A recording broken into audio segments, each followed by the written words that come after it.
I always like to tease and say, if you ever want to see a grown man cry, watch him miss some 3-footers, because there really is nothing more aggravating probably in the game of golf than hitting a great shot into the pin, nice and tight, stepping up there and missing an easy putt.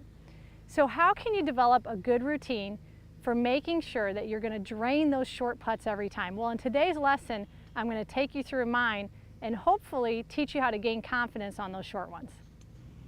Whenever we hit a great shot like this in nice and tight to the pin, we want to make sure we're going to sink this easy putt.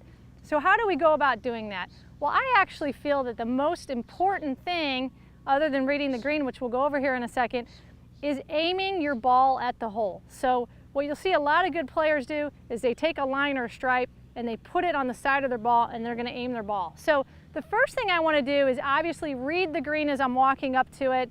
If I haven't already done that and hit a first putt, I want to get a good idea of where the highs and lows are. You know, if I dumped out a bucket of water, which way is it going to run and all of that. And then I want to take the time to circle the hole, definitely look at it from the back side, which I've already done, and then come back around, take a good look from here. And then what I want to do is I want to aim my ball. So I've got my marker down here. I'm going to use the side logo on my ball and I'm going to aim that where I want my ball to start. So I'm not aiming it at the pin or the hole. I'm aiming it where I want it to start, meaning where that I want it to get it up on that break line.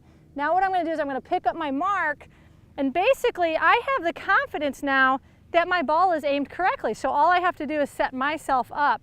So I've got a nice line on my putter. If I aim my line down that ball, I am more than 50% of the way there because my putter face is now aimed perfectly. All I have to do now is square my body up to my putter, which is generally easy to do for most players.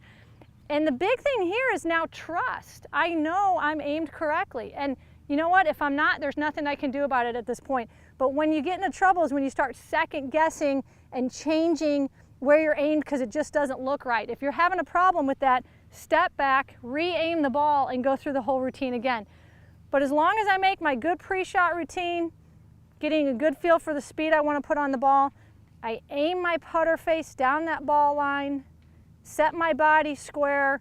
From here, it's all trust. I got to trust that I've got it right. I'm just going to stroke it right down that line and drain them every time. So I'm just going to go through my routine once here just to show you how it's done. I've already lined it up.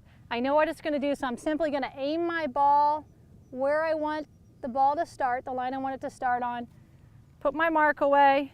I'm going to make my 2 or 3 little practice strokes here, just feeling the speed.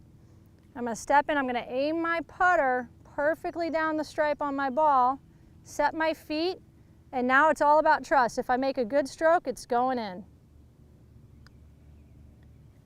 It's simple and it works. And if you have an idea for a lesson, please submit it in the Ask Maria section on mygolfinstructor.com.